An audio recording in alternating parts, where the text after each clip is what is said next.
Bon, c'est bon, j'ai mes notes, on va pouvoir commencer. Comment? On a un générique pour les vlogs maintenant? Bon bah, générique alors.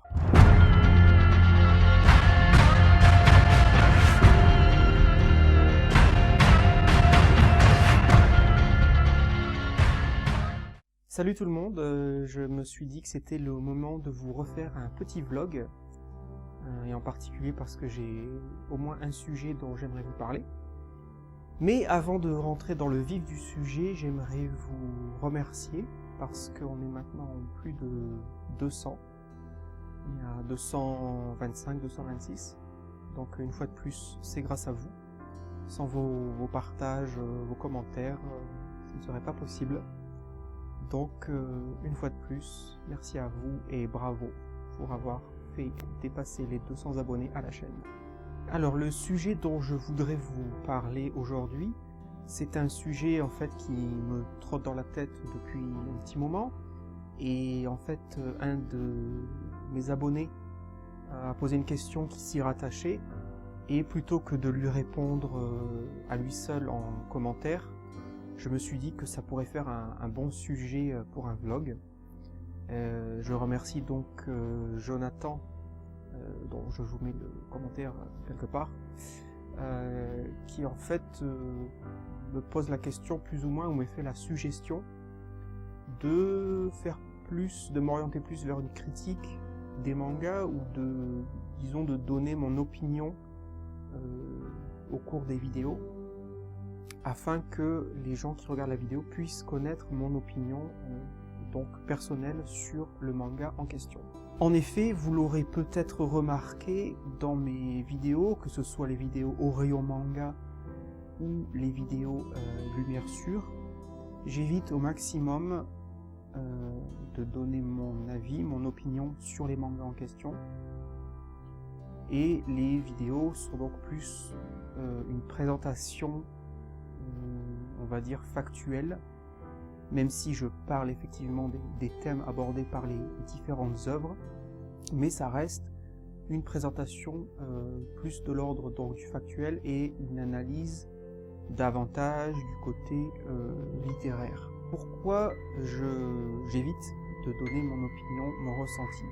Même si, évidemment, vous allez dire, il fait une sélection sur les mangas, donc ça sous-entend ses goûts.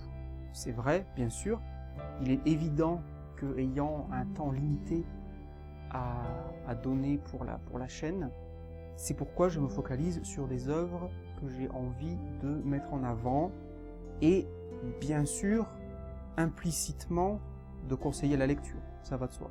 Cependant, je trouve que c'est plus intéressant pour vous d'avoir une vidéo plus dans l'analyse autant que possible neutre, et une présentation de l'ordre du factuel, afin que vous puissiez vous faire votre propre opinion. À cela, j'ai envie de rajouter l'idée que les épisodes se destinent aussi bien à des gens qui sont déjà passionnés de manga, qui s'y intéressent déjà, et qui souhaitent donc ainsi découvrir des mangas qui ne sont pas forcément très connus, mais en même temps, la chaîne s'adresse aussi à des gens, soit des néophytes qui commencent à peine dans l'univers du manga, ou des gens qui n'y connaissent rien, et qui peut-être au fil d'un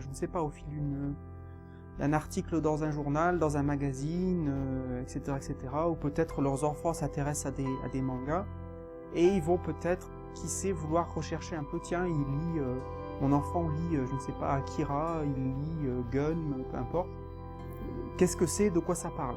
Donc voilà, ils regardent un épisode et en 5 minutes, ils peuvent se faire une idée.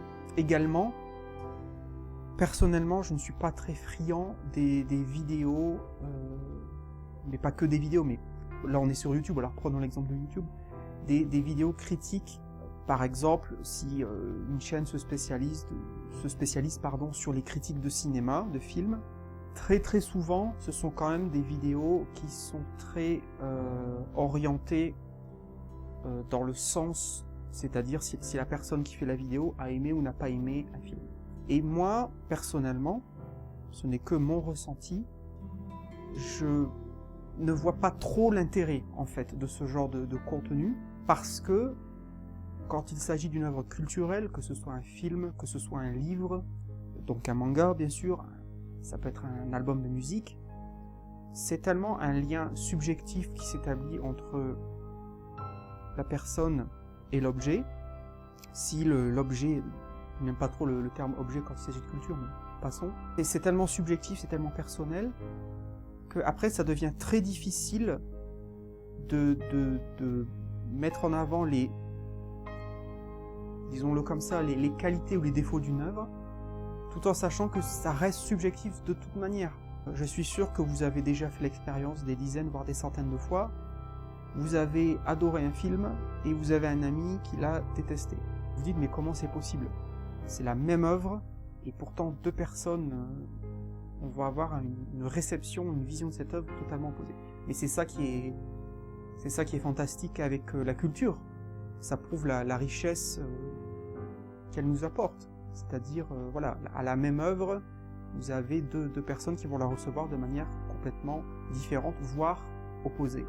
Quelque part, j'ai envie de dire, ça intéresse qui de savoir ce que moi, je pense au niveau du ressenti, au niveau de l'opinion personnelle d'un manga. Alors bien sûr, libre à vous, si vous voulez vraiment savoir, disons la dernière vidéo Bicycle 3000, bien sûr, je vous invite à me poser la question en commentaire, et là je peux y répondre. Mais dans les vidéos en soi, j'évite les phrases genre j'aime pas, c'est fantastique, c'est génial, voilà. Parce que c'est mon ressenti, et c'est pas parce que moi je l'ai ressenti comme ça que vous allez avoir le même ressenti. Peut-être une information pour vous qui peut vous éclairer là-dessus. Moi j'ai une formation littéraire, donc j'ai appris à l'université à faire des dissertations, des commentaires de texte, des mémoires de recherche, etc. Et on nous apprend très vite, et puis ça tombe sous le sens de toute façon, quand vous faites une analyse d'un texte, d'un roman par exemple, d'un passage d'un roman, d'un extrait d'une nouvelle, vous ne donnez jamais votre opinion personnelle dans ce que vous écrivez. Vous essayez de rester aussi neutre que possible, et vous parlez des thématiques abordées par exemple. Également, vous n'employez par exemple jamais le pronom « je ». Quand vous écrivez, c'est toujours « on »,« nous », le lecteur, etc. Peut-être vous l'aurez remarqué, dans mes épisodes, j'essaye de garder cette approche. Donc voilà, on peut peut-être dire que c'est une déformation presque professionnelle, possiblement. Donc j'espère que ça répond à la question. Je ne donne pas mon opinion dans les vidéos, parce que je pense que c'est plus intéressant que vous receviez une vidéo aussi neutre que possible, même si bien sûr ça reflète quand même mes goûts, on est d'accord, et que vous par la suite vous puissiez vous faire votre propre opinion, et pourquoi pas en discuter par la suite. Si vous lisez un manga que j'ai mis en avant sur la chaîne et vous n'accrochez pas du tout, ça peut être très intéressant d'avoir votre commentaire. Oui, je l'ai lu, mais pourrais-tu me dire ce que toi, moi, ce qui t'a attiré dans ce manga-là, parce que moi, personnellement, je n'ai pas vu pourquoi c'était intéressant, etc. Voilà. Et ça peut être le début d'une conversation tout à fait amicale. Voilà. Merci d'avoir regardé cet épisode. Si vous l'avez aimé, vous pouvez nous laisser un pouce vers le haut, et si vous n'avez pas aimé, un pouce vers le bas. Nous vous invitons à vous abonner si vous ne voulez pas rater les prochains épisodes. Vous pouvez soutenir la chaîne grâce à notre page Tipeee, et vous pouvez aussi nous rejoindre sur Facebook, Twitter et Google+. Merci et à bientôt.